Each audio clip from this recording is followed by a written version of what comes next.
On a quiet street in Nantes, France, something unimaginable unfolded in April 2011. A family disappeared, and their bodies were found buried beneath their own garden. But one person remained missing: the father.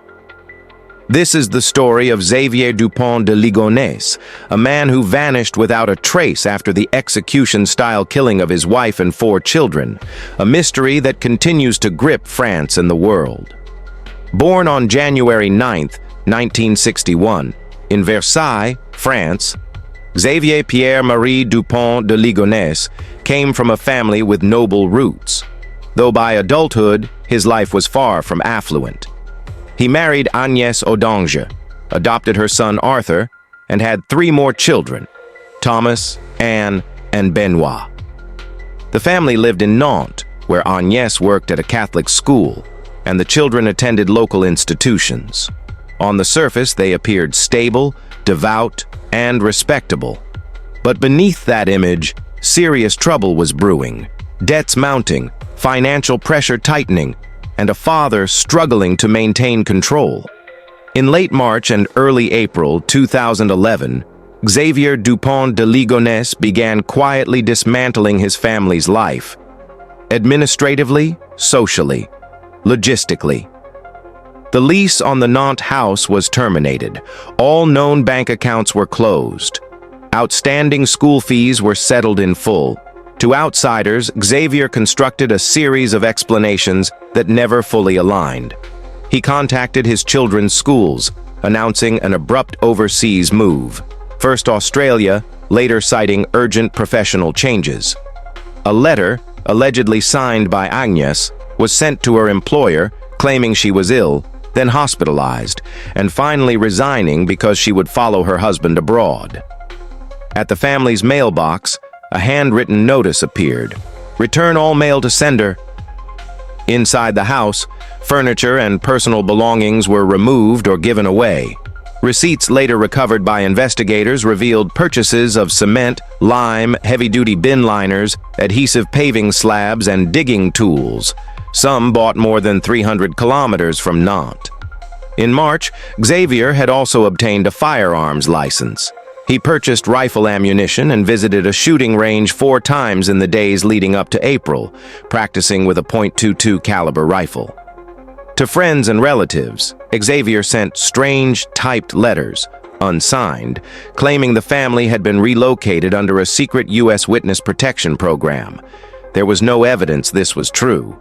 At the time, these actions seemed merely odd.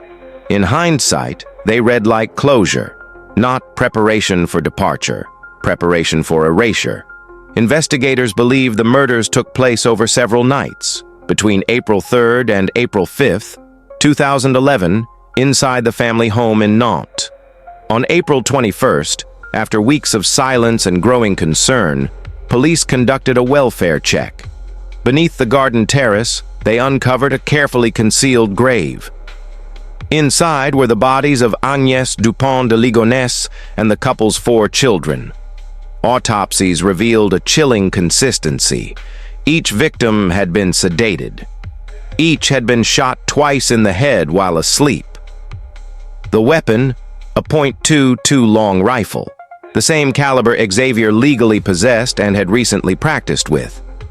There were no defensive wounds, no signs of struggle, no evidence of panic. Even the family's 2 Labrador dogs were found buried alongside the victims. Forensic analysis suggested the bodies had been arranged deliberately, wrapped, covered with lime, and concealed with cement and paving slabs. This was not an act of rage. It was not chaotic violence. It was methodical execution, carried out in stages, under control, in silence. While the bodies of his family lay hidden beneath the Nantes patio, Xavier Dupont de Ligonnès was already moving. Between April 11th and April 15th, 2011, security cameras, toll records, and banking data confirmed that he traveled alone through southern France. His journey began in Blagnac, near Toulouse.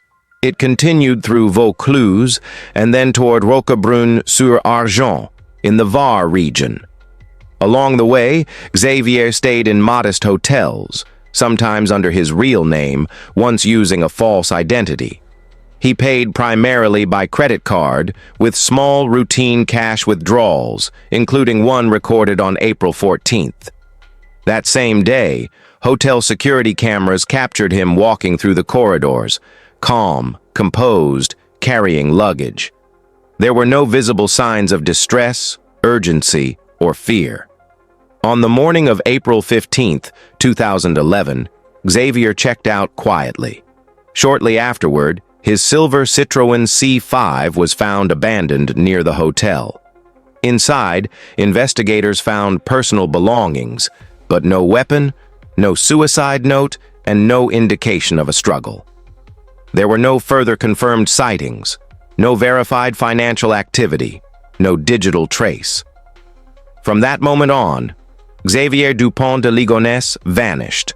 An international arrest warrant was issued soon after. More than a decade later, he has never been located, dead or alive, and his disappearance remains one of the most enduring and unsettling mysteries in modern French criminal history. The search for Xavier has spanned continents and years.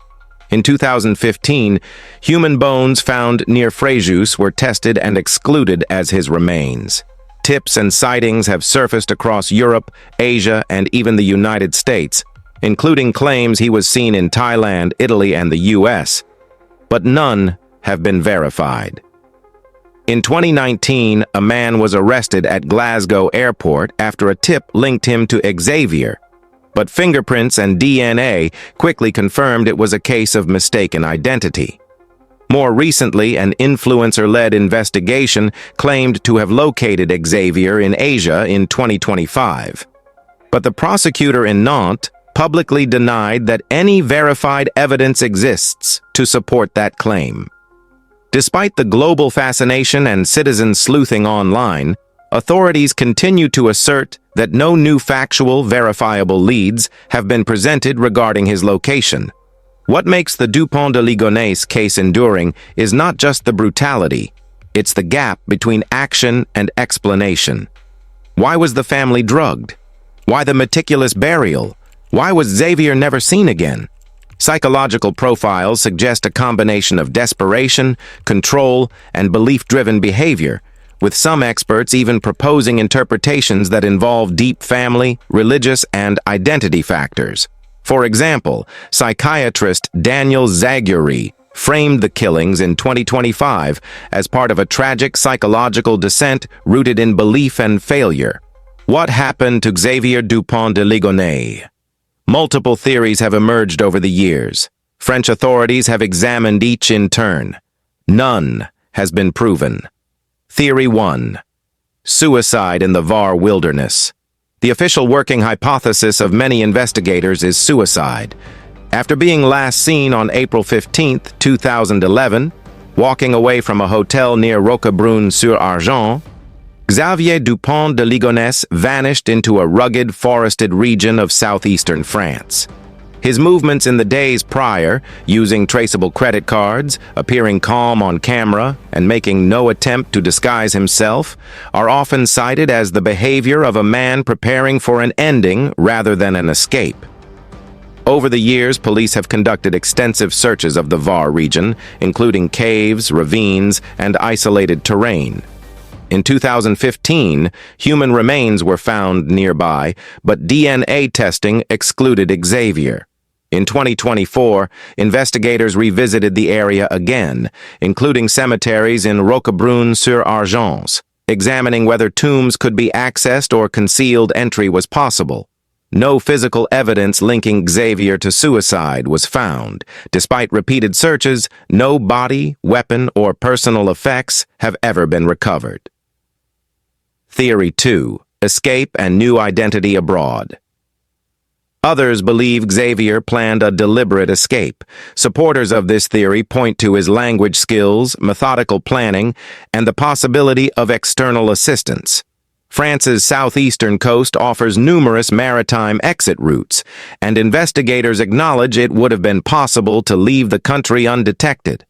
In 2019, French authorities briefly believed they had located Xavier Dupont de Ligonnès at Glasgow Airport, but DNA testing confirmed the man was actually Guy Joao, a 69-year-old retiree who was released after 26 hours in custody. This high-profile blunder is being dramatized in the comedy-drama film Mauvaise Pioche, directed by and starring Gérard Jugnot as the wrongly accused pensioner, with a scheduled release on April 1, 2026. Complementing these search efforts, the influencer Akababe launched a digital manhunt in April 2025, claiming to have found the fugitive in Malta based on photos and reported digital activity on Gozo Island. However, official investigators from the Nantes prosecutor's office have dismissed these claims as lacking factual and verifiable elements, cautioning that such amateur theories often generate false leads that hinder the actual investigation. As of today, no confirmed trace of Xavier outside France exists. Theory 3. Religious Sanctuary. Given Xavier's deeply religious background, speculation arose that he sought refuge in a monastery. In January 2018, police searched the Saint-Désert Monastery in Roquebrune-sur-Argent after reports from worshippers. The search concluded the sighting was a case of mistaken identity. In April 2024, authorities investigated a report at the Les Sœurs de Béthanie convent in Doubs, where a man identifying himself as Jean had drawn suspicion. DNA testing. Theory 4. Still alive and moving. French police have received more than 1,500 reported sightings of Xavier across Europe, Africa, Asia, and North America. Each has been investigated. None has been confirmed. In 2015, a journalist in Nantes received a letter stating, "I am still alive," accompanied by a photograph of two of Xavier's sons. The letter's origin was never authenticated, and authorities remain skeptical. Sightings continue, but evidence does not. Theory 5. The exfiltration claim. The most controversial theory comes from Xavier's sister, Xavier Dupont de Ligonnès, who published a book asserting her brother's innocence and claiming the family was secretly relocated as part of an intelligence operation. French prosecutors categorically rejected this claim. DNA testing confirmed the identities of Agnès and the children beyond doubt. Autopsies established that each victim was drugged and killed. The Nantes prosecutor stated that nothing allows these theses to be given judicial credibility. As of 2026, Xavier Dupont de Ligonnès has not been declared dead. An international arrest warrant remains active. The investigation is officially open. He is either dead without a body or alive without a trace. Each theory has advocates and critics, but none have been confirmed by the authorities. Xavier Dupont de Ligonnès is either dead, in a place no one has searched, or alive in anonymity. No confession, no body, no resolution. And in that absence, this mystery persists. If you found this exploration illuminating, please subscribe for more carefully researched, fact-based investigations. Share this video to bring this case to more curious minds. And comment below, which theory do you believe? And why? Because some mysteries are not meant to end, but meant to make us think.